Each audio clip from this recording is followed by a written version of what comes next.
Good evening, young Padawans and Padawins. It is I, the Honorable Redneck JT, with you again, once again on Monday night. Yes, Monday is here. You know what that means? In this case, it's the Redneck and the Geek with two Ewoks in the park, reviewing Season 3, Episode 4 of Mandalorian. It's going to be a lot of fun. Sit back, relax, grab your favorite adult beverage or whatever it is you prefer to drink, as well as something to munch on and have some fun with us. Sully, it's all yours. Oh, well, hello, everybody. I'm going to keep it on JT for a moment here because for some reason my camera is not working, and I don't know why, because it was working fine just mere seconds ago.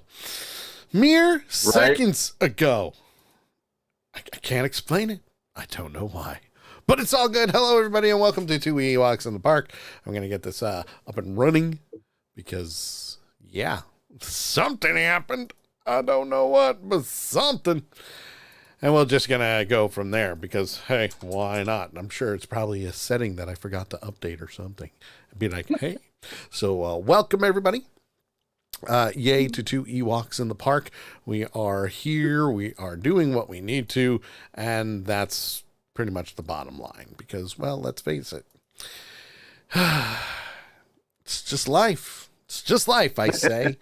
And besides, you don't need to see me. I mean, you kind of do. It is a tad bit helpful. Just a little. Just a tad bit helpful. I just don't know why the camera's not working. I gotta say, while you're trying to figure out your camera and everything, I gotta say, episode 4, man, holy shit. Wasn't that amazing? I mean, with episode 3, they kind of slowed things down a little bit. And not for good reason. Just a little bit. But then the next episode, they just put the fucking foot back down to the damn frame. Yeah. And took the hell off again. I mean, I'm loving, I sit back and, this is the nice thing about having rewatched season 1 and 2 is, you can kind of look at the timing of everything and the pacing of everything. And you compare seasons 1 and seasons 2 to just these first 4 episodes of season 3. So true. Season 3 is by far the best season to this point. Oh, you by think so? Far. I mean, to me, it blows 1 and 2 out of the water.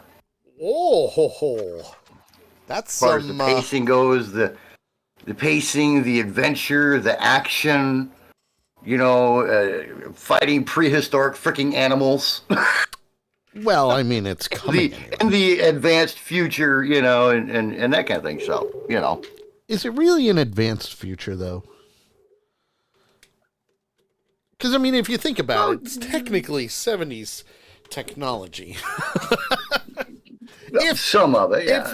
If we really want to, get into it. Well, I mean, they do have the jetpack mastered. True. Very true. So you got to give them that. You got to give that, and we never mastered the jetpack as of yet that I know of. So, right. There's one bonus to them. Plus, they have mastered interspace travel, at warp light speeds and those kinds of, so. That is true. They have done that, haven't they? We kind of have to give them the technological advantage, but as far as the human aspect goes, yeah, it's still right here. Well, we're getting there anyway. Yes, we are. We are. Slowly but surely. But man, was it a great episode. Very loved it. Great episode. I almost have my camera working. For some reason, it's not going into widescreen for some reason. So I gotta configure the video, and I gotta reset it and zoom in and zoom out. You know what's gonna, in my opinion, what's gonna be a good episode when you start the episode out with gunfire and fights. Yes. Hand-to-hand combat. Gunfire and hand-to-hand combat. Yes. You can't go wrong with that. No, you really can't. And that kind of helps us with where we're going with the series itself. Mm-hmm. And I say that in a very open-minded way, because to be honest, we've got this point in time now where we're seeing more and more of the continued backstory of the Mandalorian. And I've already mentioned this during last week's show also.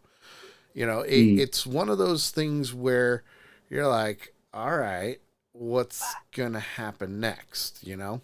Right. And right. that's where I think some people are probably saying, well, you know, the writing's not really the greatest, but it is. It kind of, I don't want to say that it's, you know, bad, because it's really not. It's not bad at all. And I would never totally say agree. that either. You know, it basically comes down to the Star Wars lore and where things are going to be going from here. Right. And so far, it's been a really interesting ride. And well, and I think one of the things that people might actually be having a problem with, and I've actually been thinking about this. Oh yeah. So it's kind of funny that you bring it up. But I think one of the things that people might be having problems with is the utter simplicity. Oh yeah, very simplistic of the script.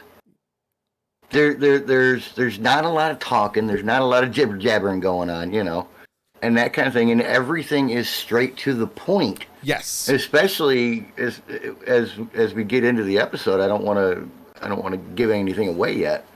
But especially when there's a certain conversation going on between Grogu and somebody else. Yes. Who hasn't talked to Grogu yet. Yes. And we're going to get into that. The series has been amazing, and it has. I mean, but I think that might be why they're saying that, you know, the writing is terrible, because it is just so simplistic. But where we're at in my mind, where we're at in the progression of everything, simplicity is what we need. Oh yeah, hands down. You know, you don't want all the convoluted talking and all of that stuff, you know, when it comes to where we're at and what's going on. Yeah. And so the other thing that we didn't really touch on that we should have last week, I know we mentioned it, but one of the things that was really something we kind of glazed over was Grogu saying more things. It's sounding a little bit like he's not gibberish. He's not talking in words. So to, you know, I mean, not what we would consider words, but he has definitely got more and more expressive with his oohs and ahs and ahs and, you know, and that kind of thing. Yes, he has. Which is how he communicates. He has, and the communication has been interesting, to say the least, when it comes down to Grogu and his speaking. And I mean that in a very, what's the term I'm looking for? I mean it in a very creative way. Right. Very creative way. And gotcha. the one thing that we missed was his real true first words. Now, some of you are probably saying, wait a minute, no, I watched that episode over and over. I've seen it, I heard it. He didn't really say things, but... Nakia says adorable. It's adorable. It really is adorable. It is. I keep, that's a good term for it. I mean, he is cute and adorable, you know. What was his first word then? So here's what, and I've got the video all loaded up and ready to go. maybe a Okay. little off center. So I'm working on kind of fixing it a little bit Right. because, there's only so much we can actually show. But people are saying that his first words were, "This is the way." And here's what I mean by that. So here's a clip from last week's episode, while they were on their way to, or was it this week's episode? I can't remember. No, last week's. So here we go. I would invite you in for a feast, but I'm guessing that helmet isn't coming off again. This is the way. This is the way.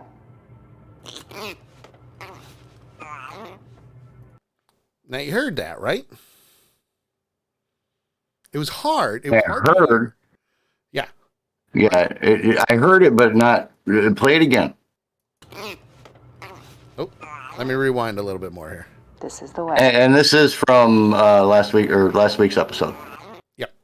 Either last week or 2 weeks. It was definitely when he was being saved. Okay.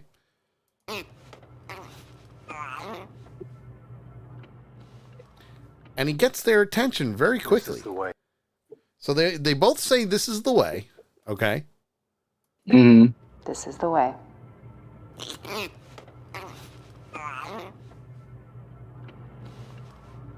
But is that now? I would be more apt to think, and this is probably what I thought when it happened, was I would be more apt to think that it was the robot, not Grogu, because that voice does not sound like Grogu's voice. Or you would think it would fall in somewhere close to his coos and things like that. Chapter 9. So here's I kind of agree with Kaya. It's kind of a stretch. it is. This is the way. And then Grogu. But here's somebody who did a clip on this, a short, and you can kind of hear it. And he zooms in a little bit. Who says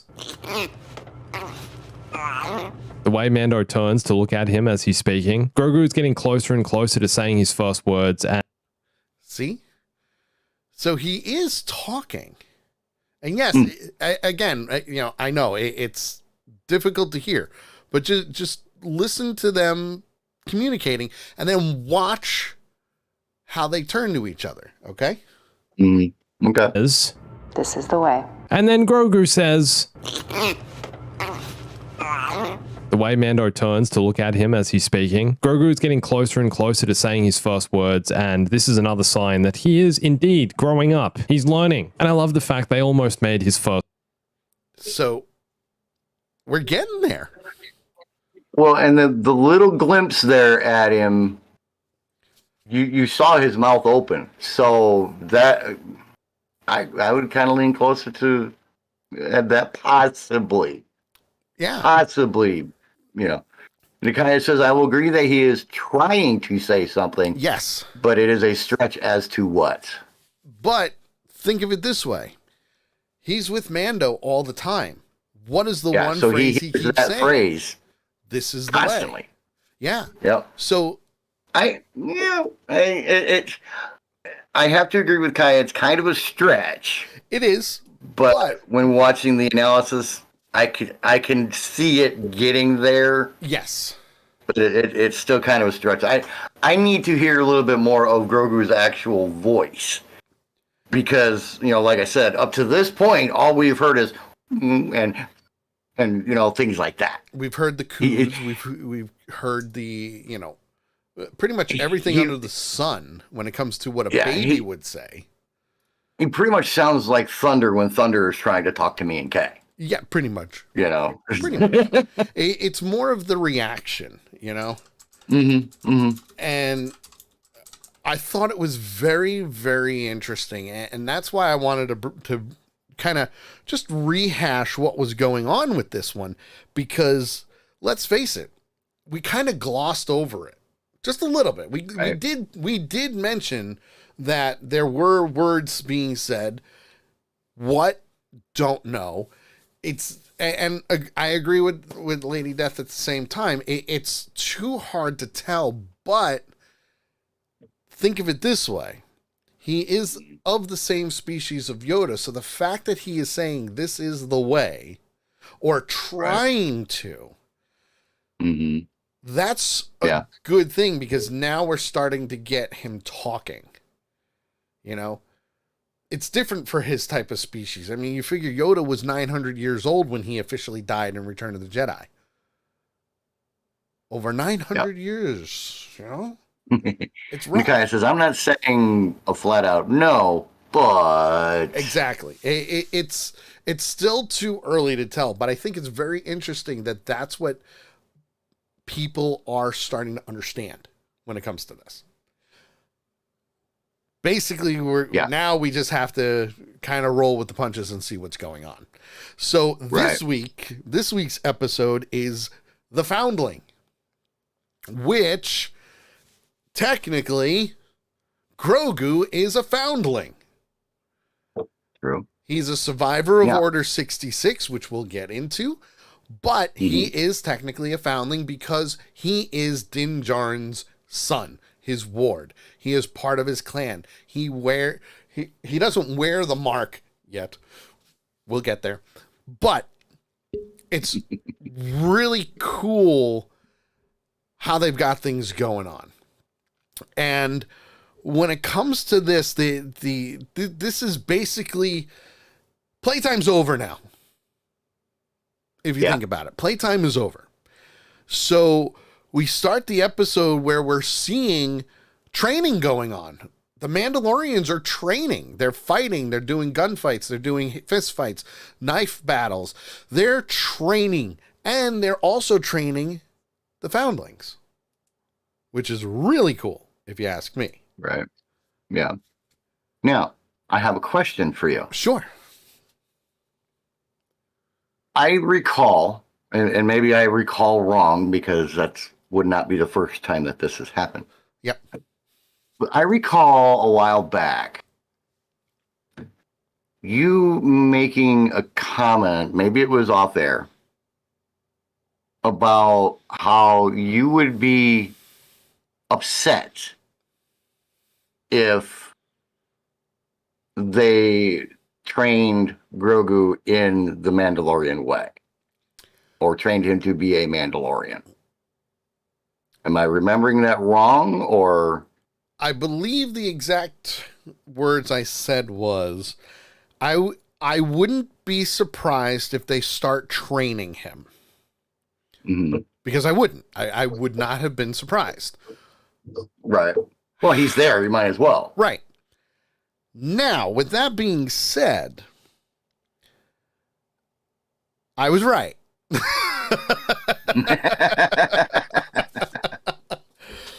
But it was cool how they did it, because first you see the innocence of Grogu. He's sitting on the beach, the water's coming up, and he's grabbing stone crabs, like crabs that actually look like rocks. And right. He's basically just being a kid. He's just being a kid. I mean, that's what kids do. They play in the sand. They play with, shells, rocks. They do whatever. And I think there was, correct me if I'm wrong, I can't remember if I actually remember this from the episode. I think he threw a couple of rocks in the water too. I'm not 100% sure. Most of the time you see him just sitting there and he's going to play with the rocks.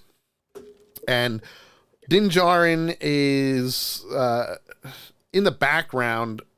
He walks over to him and he picks him up and he says, "All right, it's time. Let's bring you over." And Lady Death confirmed that, yes, he tossed a few. Thank you. I couldn't remember if he did. But again, doing something that a kid would do. So Din Djarin brings him over to where the foundlings are practicing and fighting and being taught things. And the way they do it is they have one person who's kind of the referee. Best of three. Whoever wins has the most, and that's it. And one of the foundlings was a little older. He was we find out is one of the children of one of the children of the Watch. So he just, got his helmet. He's training the best. Right. He's the best of the foundlings right now. The best You're right. of the Keep going. foundlings. So Yeah, he's got a little bit of an attitude too. yes, very cocky, which is Yeah, fine very cocky. because as you're training, yeah, you're gonna get that ego. You're gonna get that ego boost. So Din Djarin brings Grogu over, and first thing the kid says is, "Well, he's too little. He can't do this. He doesn't wear the helmet." And Din Djarin right away just shoots him down, saying, well, he's your next challenger, and he's too young to speak the creed because he cannot talk. So he cannot verbally say the creed, which makes perfect sense. And I think the line was, "Don't speak unless you know." yes. I think the line was, "Don't speak unless you know." Yes. So he's like, well, if he's too small to wear the helmet and too tall to be able to say the creed, or too small to be able to say the creed, then he's too small to train. Correct. And that was the cool thing that Din Djarin, as his ward / father, says, "Don't speak unless you know." So the fight that they were doing was darts, paintballs. It's paintball. Yeah, basically. And it was so wrist-mounted cool paintball because guns.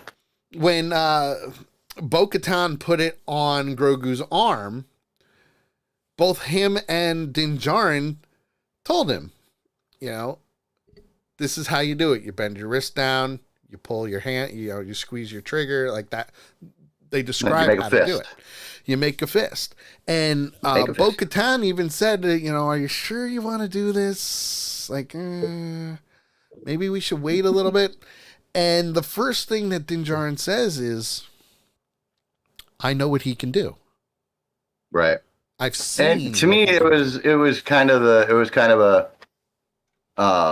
he's got to learn sometime kind of phrase.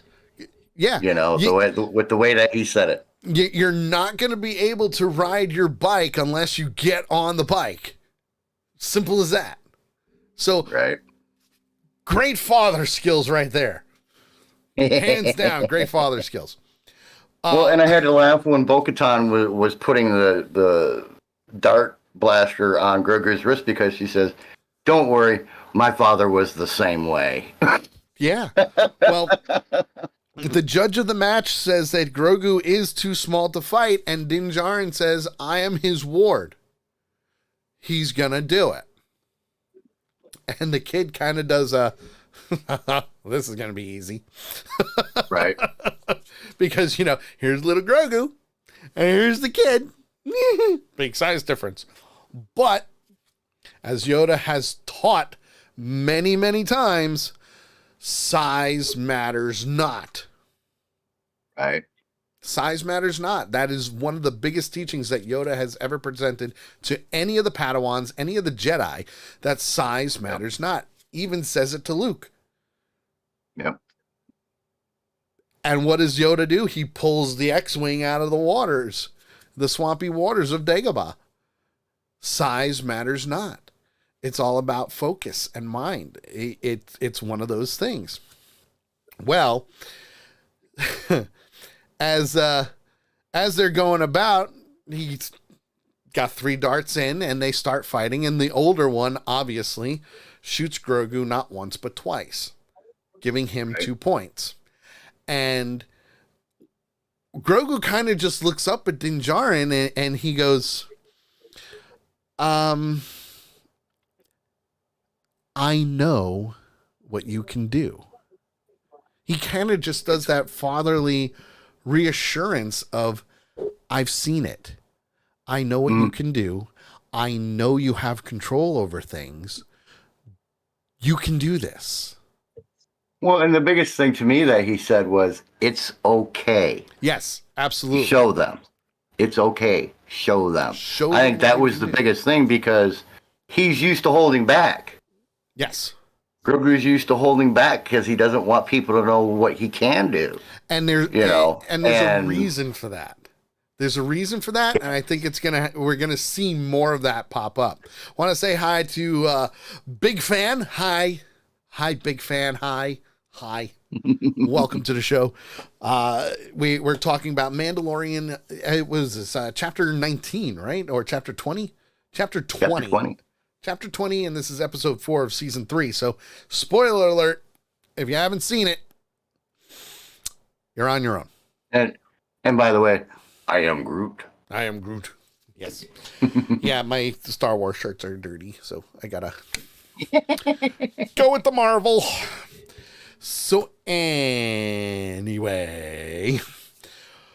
when it comes down to it, they start to duel some more, and this time Grogu uses the Force to force jump over him to distract him back and shoots him 3 times with the darts very quickly.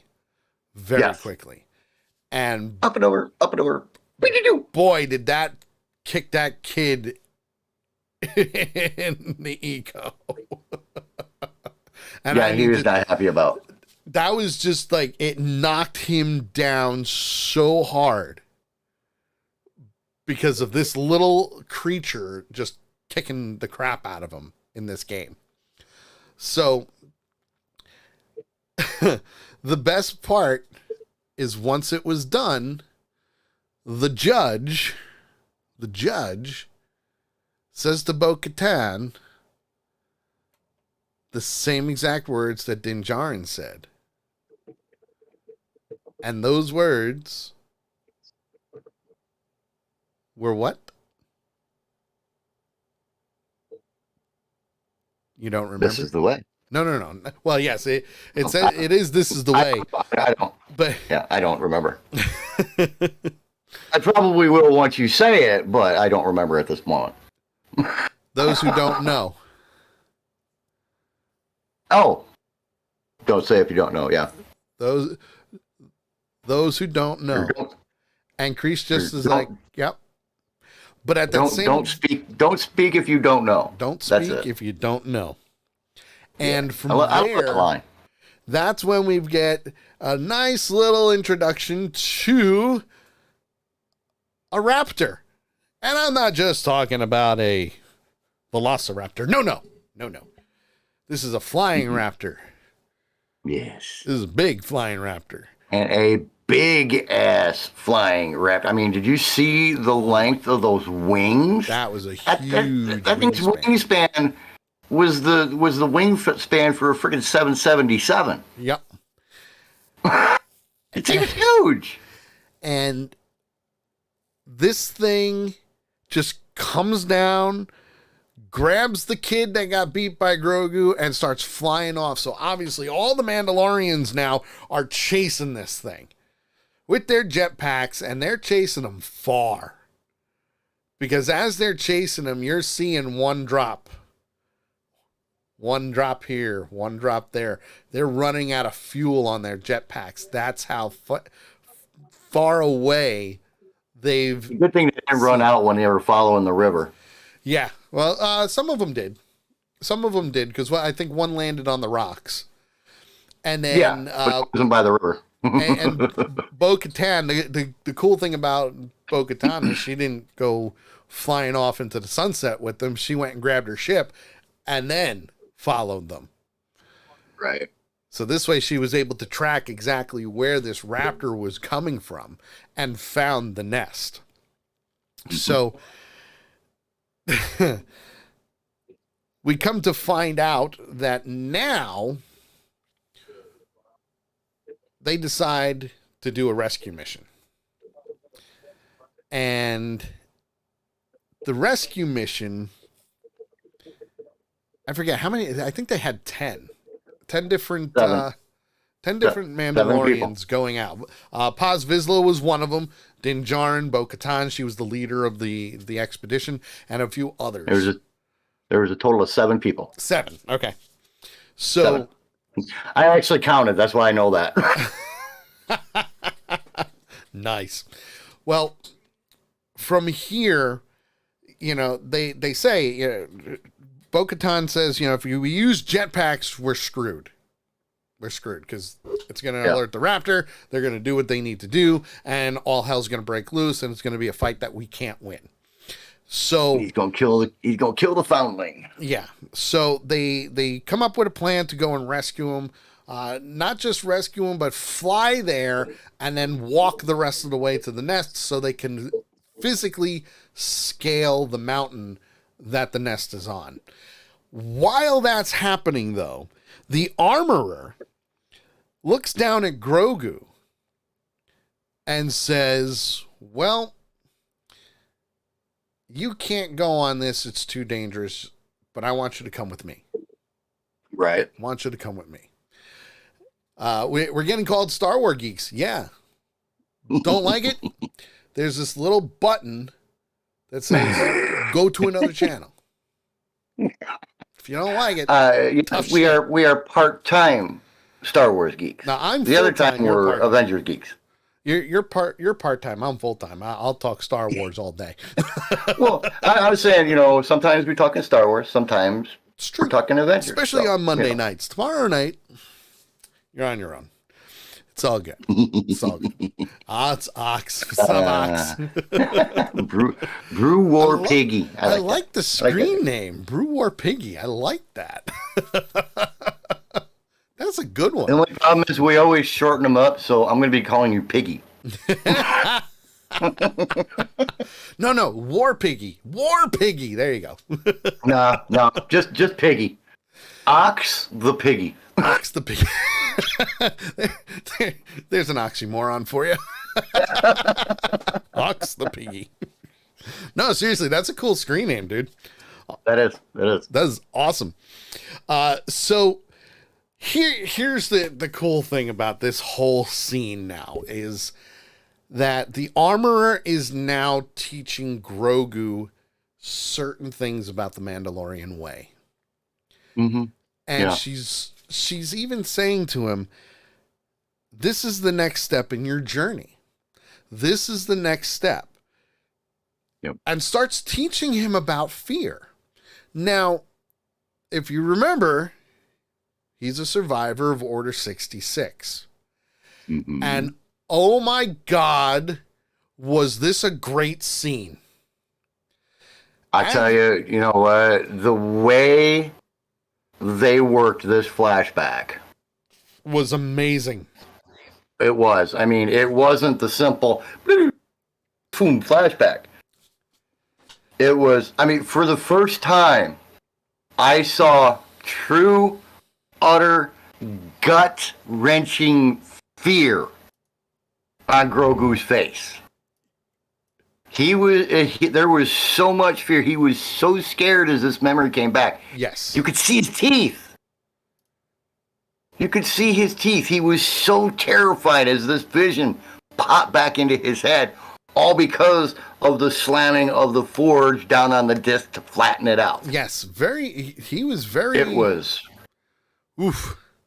Very oof. It was amazing. And it's okay that he was like that.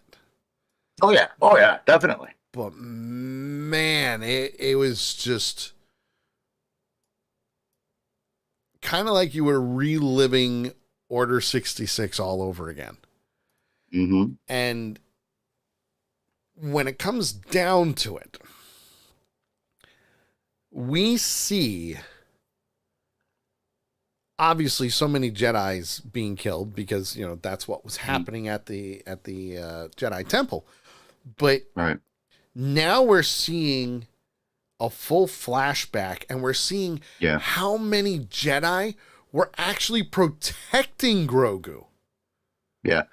I mean, up to this point, the furthest we've gotten was when the door opened and the stormtroopers came through and the 4 Jedi that were initially there were going down. That's as far as we saw. Yes. So we're all sitting here going, what happened? How did he escape? Yes. Now we know. And it's interesting to me that it is as much of a traumatic experience for him as it is. Yes. But at the same time, I completely understand looking at it from his side. Yes, absolutely. You know? Well, the other thing is, and I'm gonna show the video up in the corner here. Obviously, I'm not gonna have the audio playing, but Right. you can see the 501st. They're shooting up the Jedis. We've seen so many of them, and they're all protecting Grogu. As he's in the elevator, boom, this guy right here. Ah, what an awesome surprise this was. Well, and you know what was going through Grogu's mind as that door went to open. Oh, yeah. You know, Oh, yeah. what's going to be on the other side? Is it going to be, you know, my death Yeah. waiting on the other side? But instead, we get a very nice cameo appearance with someone very familiar to the Star Wars universe, the galaxy, so to speak. This is Kelleran Beg, or Kelleran Beck, because it's B-E-Q, Beck. Yeah, I would say back. A Or Beg. Jedi, clearly, nicknamed the Sabered Hand. Hmm, Hmm. interesting. Hmm. And there's a It was reason. it was also very interesting how as soon as the door opened, the first thing he did was pick up the lightsaber of the dead Jedi that was in the elevator with him. Yep. And he takes out multiple clone troopers. Around a dozen. Yeah, give or take, maybe more. Obviously he's under fire. You can see it. You know, I'm not gonna. It's only about a minute video, but you know, it's there. You can see it. And as he's escaping, he's going through Coruscant, through the tunnels, trying to get to a wonderful landing pad where him and Grogu survive. And just because I can, we're going to stop it right here and do a little bit of a freeze frame. Ox says that's a great scene when it's dubbed over the song I Need a Hero. Yes, I've seen that. So this still shot that you see right here, this is very, very interesting. And I'm wondering if JT knows the reason of why it's interesting. Well, that's the question that I've been wanting to ask you. Is that Queen Amidala's spaceship? Bingo! The same. The very, I was right. very same. I was right. Yes. Yep. You are absolutely correct, sir. It is the same. It is the same exact ship that Obi-Wan Kenobi stowed on, and as she went to Mustafar to get Anakin. Mm-hmm. The same exact I thought it was, ship. but I wasn't sure because in the movies it looks a lot bigger. Oh yeah, it does. It looks like it's twice the size of this ship here. It does. So I was like, looks just like it, but it looks a lot smaller than her ship. So I wasn't sure, but I had the feeling. But it is a Nubian ship, and he takes it and goes and gets off world. So now, being chased by TIE fighters, clearly, we go into warp, not warp, light speed, and that's it. We don't know anything else other than that. And this Very true, Ox. This was so cool because Well, it's nice to finally know what happened to him. but that's the You thing. know? That's only part of what we know now. We know that Kelleran Beck saved Grogu, got him off planet. Right. Where did he go after that? We don't know. Will we find out? Sure. Right. But Here's the other thing. I think we will. Do you know who Kelleran Beck is? Well, I'm not going to answer that because you already told me. That's true. But I wonder So I'm gonna... if everybody else knows who Kelleran Beck is. Right. Because very, very, very, very strong ties to Star Wars. I wonder what it is. That's giving it away big time. That Ox says, nope, not a clue. Not a clue. Well, that's... Don't worry, Ox. You're not the only one. JT didn't know either. Because I asked him, I said, do you know who this person is? And he goes, no, who was he? And I went, okay, here we go.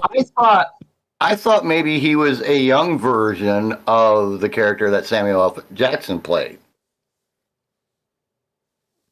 It was my guess. Yeah, but no. But that was woo, way off in left field, 3 stadiums over. Yeah.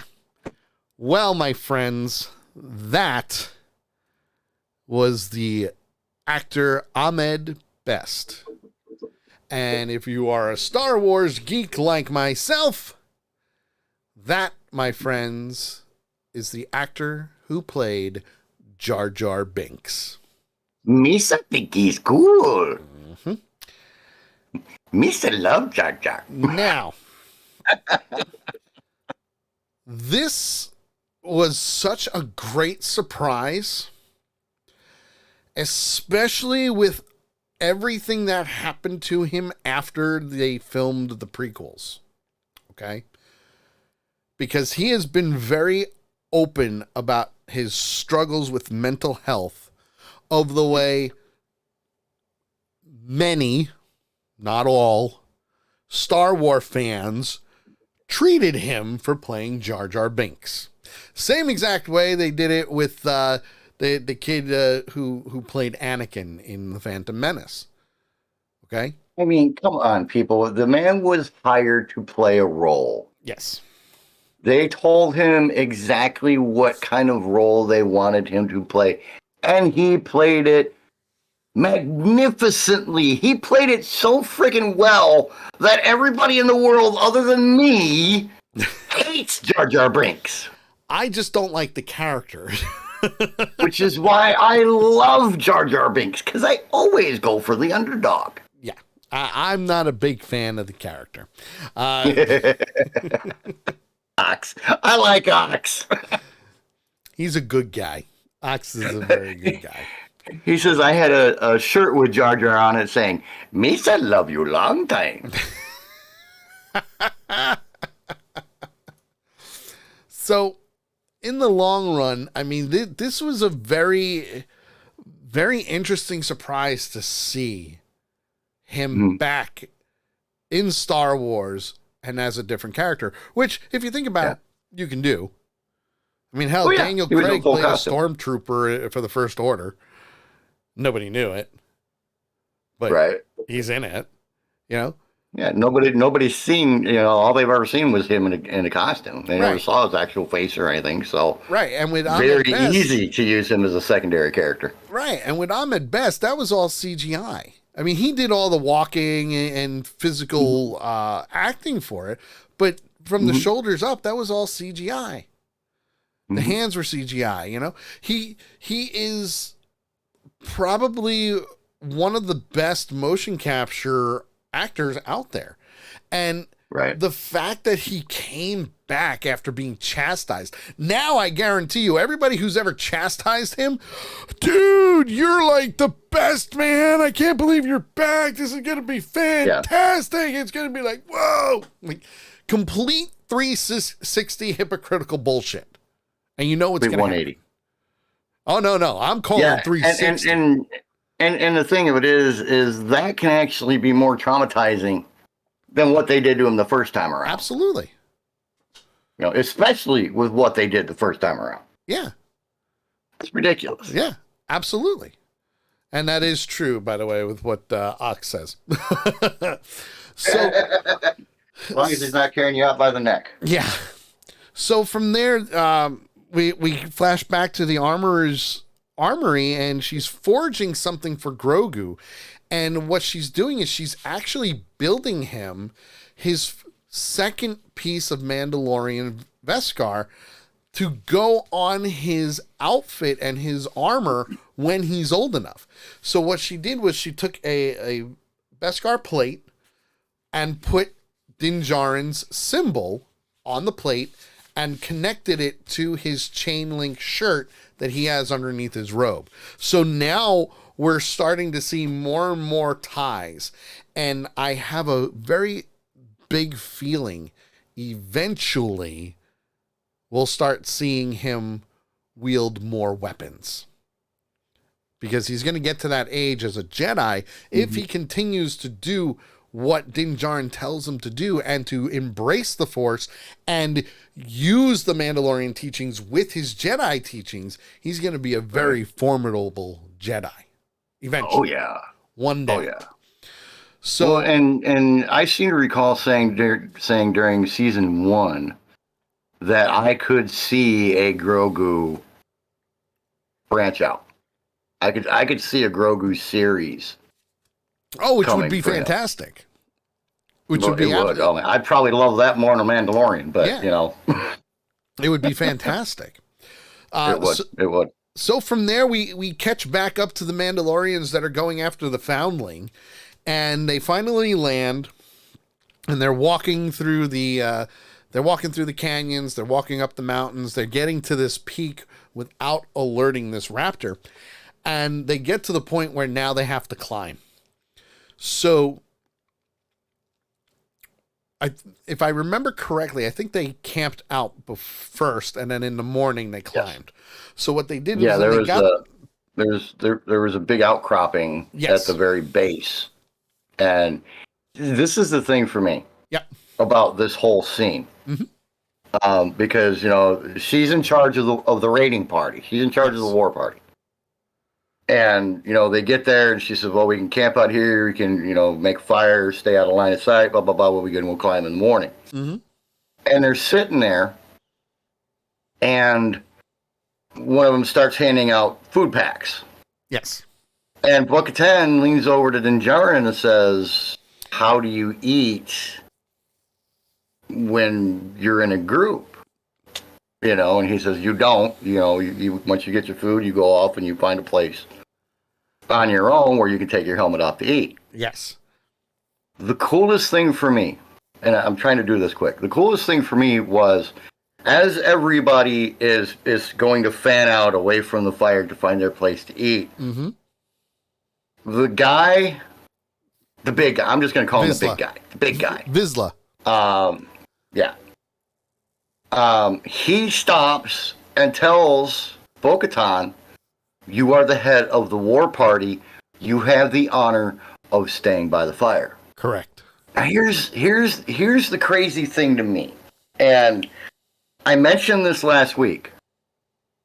The interesting thing to me about this entire exchange is how completely they have accepted a member of the faction that they fought against in the Mandalorian Civil War, not only into their family or their faction, whatever you want to call it, but also allowing her to lead without question. So the one thing you got to remember with that is she was a member of Death Watch.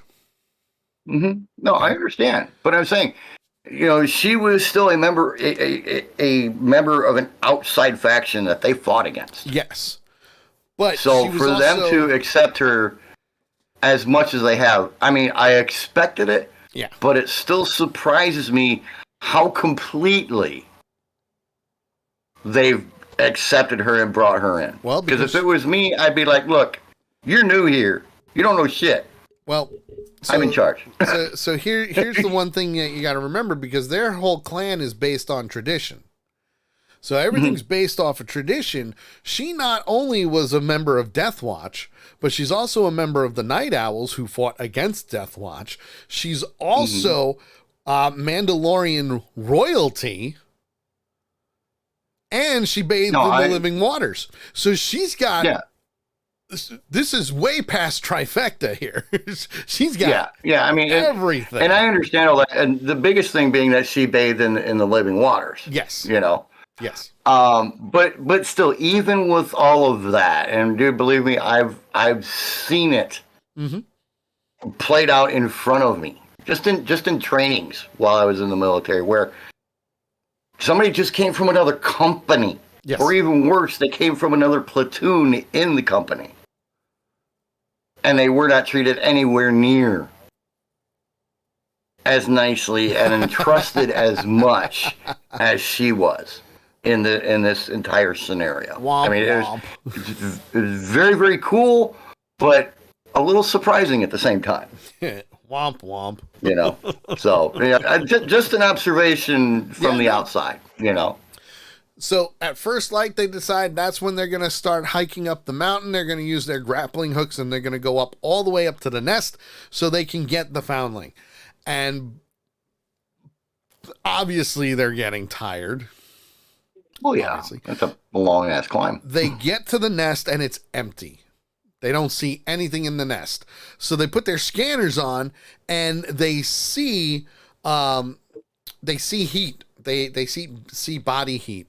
And Vizsla rushes into the nest. And at first you're like, what? Wait a minute. Why are you rushing into the nest? What's going on? Well, we find out that Vizsla is the father of the foundling that was taken. So that's my son. That's my son, and he's calling his name. Mm-hmm.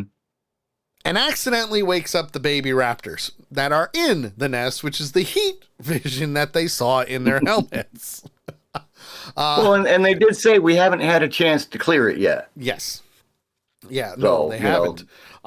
So from there, the three babies are now awake, and they're going after the Mandalorians, and the adult arrives and spits out Vizsla's son, Ragnar, to feed to the baby chicks. It was like, how the hell did this thing swallow this kid and it not die? I would say it's just kind of like a bird, Hey, I'm going to give you a worm and bleh. Yeah, but the worm is still crushed up. I know this. You know this. But hey, it's a science fiction fantasy galaxy that things are different. And that's okay. Kind of like a chipmunk. They store the nuts in their cheeks, maybe that, Sure. To crossbreed with a chipmunk kind of thing. Yeah. I don't know. And you can't say it's the armor because all he has is a helmet. Right. He doesn't have full body armor to protect him. But again, this is Star Wars we're talking about. Anything's possible. Anything's possible. Very true. So Very true. now a fight's going on. You got the fight with the three baby raptors trying to save the son, and the adult raptor who takes Ragnar and flies away. And now we have a battle going on. And this is what, episode number 4 with a battle? Yep. So we've seen some type of action in every single episode so far, which is phenomenal. And it's funny because he's got the dad in his mouth and the kid in his foot. Yep. And clearly, they do what they need to do. And as they're fighting, Bo-Katan loses a part of her armor, and they finally get to the point where they get the creature down toward the water. They save Ragnar. They save Vizsla. They get them out of the way. And now, all of a sudden, this big, giant animal comes up out of the water and grabs the raptor and kills it. Brings it down. Reminded me, and you can't tell me that it didn't remind you too, of Jurassic Park. Oh, absolutely it did. Absolutely, it was Jurassic Park. Absolutely. I'm gonna eat you alive. That's exactly what happened. So once that's all done, Din Djarin lands right next to Vizsla, and he says, "Thank you for saving my son." And the first thing that Din Djarin says is, "This is the way. This is the way. This is the way." Doesn't matter if it's his son or not. This is the way. You know, he was a foundling. And exactly, he was a foundling. Din And that's Djarin was all a that foundling. matters. They're all foundlings. You know, they're all survivors of what happened. So from there, he mimics it as, "Hey, you know, this is a sign of respect. I owe you my life. You saved my son. You saved my bloodline. Thank you for that." Okay. From there, we go back to the beach, and Bo-Katan's ship lands. They all walk out. "Hey, the foundling's alive, safe and sound. Everything's great." Oh, by the way they clap, very interesting to say the least. Taking their armor and just banging it against their wrists makes sense. You don't have to hurt your hands, especially if you're wearing gloves, which a lot of them are. Yeah. And as the armorer approaches, she tells Bo-Katan that what she has done is well above the highest honor of the creed. She didn't have to do what she had to do. Although they welcome her as a part of the clan because she bathed in the living waters, she does not believe in what they have to preach. But, and I know what you're going to say, JT, but she's starting to get to that point. Well, and what kicks me, and this is what I kick back to on that. Yep. Episode 3. What was the name of episode 3? Episode 3 was The Convert. Yes, The Convert. Thank you. I had to scroll up. Yeah. That does not necessarily mean that they were just talking about the science guy that was in the amnesty program. Right. There were 2 converts Oh yeah. in that episode. It didn't click until I saw this episode. and That's then when you it went, clicked. "Oh yeah, there it is." So she's more accepting of the old ways because of what she saw in the living waters. Yes. And I told you, I made the comment that night. That changed her. Yes. Absolutely. And she's fighting with herself, which is why she didn't say anything to Din Djarin. She tried to, she pumped Din Djarin to find out if he saw anything. Yep. But as you pointed out, the entire episode 3, she never took her helmet off. Nope. She never did. She never took her helmet off. She still hasn't taken her helmet off. Yeah. Well, yeah, she did when they ate that night, but you know what I mean. Yeah. Lady Death says she thinks that she's going to end up staying with them, which is a possibility. Huge possibility. Will it happen? Better than being by yourself. I think I agree, but I've got theories that I don't want to mess it up because I don't want to ruin any of the future episodes in case I'm right. Right. So and for me, I'm right now, it's better than being alone because that's what she was when Din Djarin first came to her. Yes. And said, "I'm going back to Mandalore." She was by herself. Everybody had left her. Yes. Because she was no longer the ruling royalty because she didn't have the Darksaber. Right. Exactly. So she was alone. She was sitting in that big ass freaking house by herself. Right. Now Din Djarin has the Darksaber and whoo, oh boy. So from there, the Kreese says, by the way, we've got 3 more foundlings that need training. And instead of leaving those baby raptors to die, they took them and brought them back to the clan so they can train them. They can basically use them to ride pets, whatever they need them to do. They're going to do it because this is the way. Mandalorian lore. Exactly. They tamed and trained the mythosaur. Yep. So why would they not try to tame and train raptors? Right.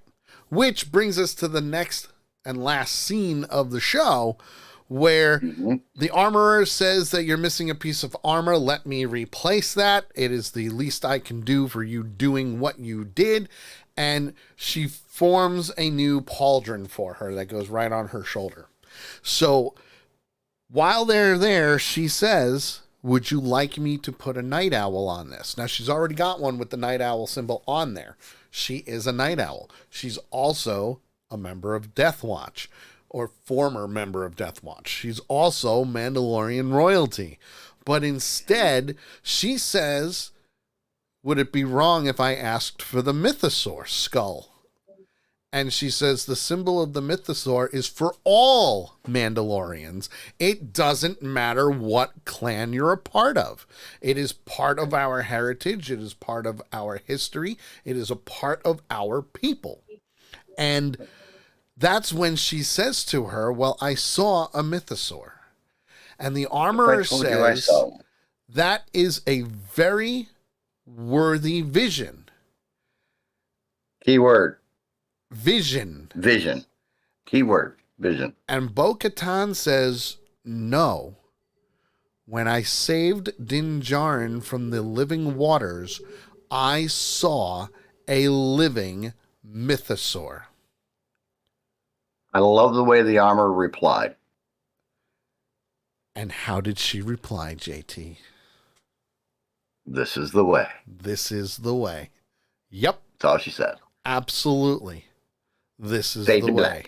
black. And it just they zoom in on the mythosaur, and then it fades to black. It goes to the credits. Which I'm telling you right now, you did it last week. I'm saying it now. I'm giving it a 4.95. 4.95 helmets, because it was phenomenal. This episode was so jam-packed of action, flashbacks, cameos. You can't go wrong with this episode, to be honest. So 4.95, almost a 5. Almost.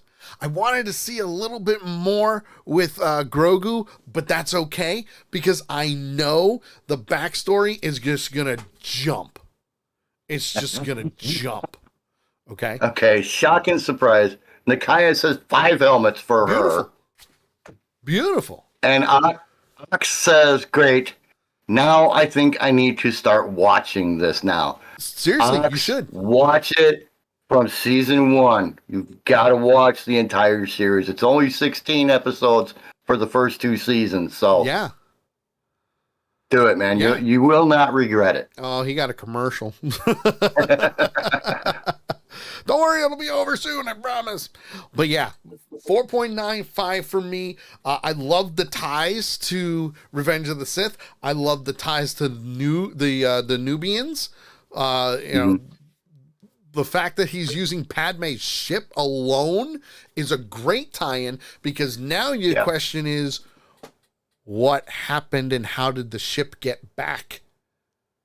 How did the ship get back to Coruscant? Good question. Good question. It's a very good question. So now we're going to see things happening. And if some of my theories that have been brewing in this freaking bald noggin of mine come to fruition, we may, not anytime soon, but we may see a certain Jedi reappear also.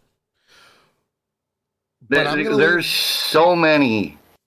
Yeah, but this one's a special one. This Jedi is a special Jedi, okay? Right, no, I understand. But there's just so many openings for them to be able to do things with. Yes, absolutely. And that's one of the things that I love about the Mandalorian series, the whole series, is all along the way, they're closing doors, they're finishing out stories and everything else, but they're opening up twice as many things as they're closing. As I told you at the end of season 1, my head was a spin with all the possibilities of what could come in season 2 and season 3 and season 4 and season 5. Oh, yeah. You know, they could take this on for a long way. This episode, I'm right there with you. I'm at a 4.85. Ooh, nice. Yep. 4.85. Like you said, great episode. Started out great. Wasn't a fight, but it was training, which is just as freaking hard. Absolutely. You know, and they showed the training. What I found cool was that they showed some of the training for the foundlings. Yes. And that kind of thing, and that whole little exchange there between Din Djarin and Grogu, and getting Grogu to realize that it's okay for me to show a little bit of what I have. Yes. And everything, and then, you know, double spinning jump flips and shit, and boom, boom, boom, 3 paintballs in the chest, he wins. Yeah. Absolutely. You know? But action from the word go. The thing that really pushed it for me was Grogu's vision, Grogu's flashback to what happened. And I mean, that in itself was a 1.5 points. I'm at best alone making a cameo as a new character was phenomenal. Yeah, it really was. And like I said, the way that they have been running this series, I cannot see any episode of this series having less than a 4.5 rating. I can't. Well, I mean, the last one we did a 3.5 because of the way it was. Mm-hmm. Integral to the story, but slower. Yeah, it was. It was slower. I mean, because the way they threw the amnesty thing in there, that was a little bit of a speed bump, is what I called it last week. There you go. But it was. There's something about this series, and like I said, so far to me, season 3 blows seasons 1 and 2 away, and you know how much I loved 1 and 2. And Kay just stuck her head in the door, and says, "I agree." Yeah, absolutely. You know it's a good series when you win Kay over, and she is almost as excited as I am. What? To watch the next episode. How excited was I to watch this week's episode? We watched it Wednesday night. Yes, he really did, folks. He messaged me, about 10 o'clock? 9:30, 10 o'clock? And we started talking. I wanted to give you time to watch it, you know. And we started talking about it. So, yeah. There it is. I mean, you know, there's so many good things to say about not just this episode, but the entire series so far. Yes. The entire season so far. Yes. And they raise the bar. They really do, and that, I don't know how, but they raised the bar in this season. Yeah, and we still got more to go. So halfway point. Here's a quick one for you. Halfway point. Are we at the halfway point already? It's only 8 episodes. Wow, we're at the halfway point already. Holy crap! So halfway point. Overall ranking. Overall ranking so far, I'm giving it a 4.75. 4.75. We're almost there. They got to really impress me with these next four episodes. But yeah. 4.75. Because so far, I'm so good.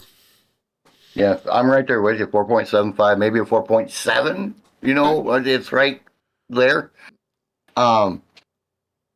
There's so many interesting things that I want to see come in, you know, in the next 4 episodes. Even Nakia, overall 4.75 as well. Nice. And Ox, it's okay. If you didn't hear it before because of the commercial, watch it, man. You will not regret it. Yeah, no, you won't. It's really, whether you're a Star Wars fan or not, you don't need to really be one with all of the backstory and legend of Star Wars. You don't. Right. I'm a rare breed. And if you really want to get into it, there's one more season or one more series that you need to watch, and it's only 1 season. Andor was phenomenal. But if you really want to get into it, I'm talking about the direct tie-in to the Mandalorian. Oh, you mean Boba Fett? Boba Fett, and you've also got Clone Boba Wars. Fett being the main one. Well, there's a lot of episodes in the Clone Wars that have a lot to do with the Mandalorians. So but we're just talking about series. Yeah. Well, that is a series. The Clone Wars was 7 seasons. One of which came out Seasons after one Disney Plus took season over. 1 and 2 of Mandalorian and Boba Fett, and then you're good to go. Yeah, exactly. So with that being said, that was this week's edition of Two Ewoks in the Park on The Mandalorian, Episode 4, Chapter 20. And we will be back next Monday at 8 p.m. Hopefully everything behind the scenes will be good to go by that time, so I'll be able to be live. We got some family stuff going on, but it's one of those things. Ox says, I like Star Wars. Really, I'm just more old school with the Jedi Strikes Back series. Yeah, The Empire Strikes Back. I understand. Empire Strikes I Back understand. will always be hands down the best movie out of all the Star Wars. But Clone Wars was phenomenal. If you like Clone Wars, Bad Batch is just as great. Oh my God. But that's besides the point. So next week we'll be talking about Episode 5, Chapter 21 of The Mandalorian. So that's out this Wednesday, I believe, starting at 3 a.m. on the East Coast. You can watch it pretty much any time after that.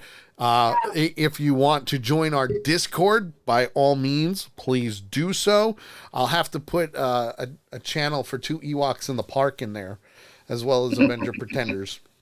And we can talk about the episodes. We can, go back and forth on certain things. We can probably do maybe even do a live, do like a watch party or something with the Mandalorian each Wednesday or something like that. But that would require JT to actually watch the Mandalorian every Wednesday. He did great this week, but most of the time he watches. Yeah, most of the time we don't do it till Saturday, but. Yeah. There was some excitement about this week's episode. It was good. And it didn't let me down. Nope. And that's the cool thing. It did not. So for JT and myself, we will see you guys next week. And don't forget to tune in tomorrow at 8 p.m. Eastern for The Sully Show, where we basically want to, make you laugh for 2 hours, because that's what we do. That's what we do. And trust me, I've got some video already queued up that I sent JT that he's going to watch after we get off the air, and he's gonna laugh his ass off when he sees it. So for JT and myself, I'm Sully. We'll see you guys next Monday for Two Ewoks in the Park, and tomorrow for The Sully Show. Have a great night, everybody, and we'll see you then. Bye-bye, guys. Bye-bye. Bye-bye. I gotta head to my thing here and do this and say goodbye, because goodbye.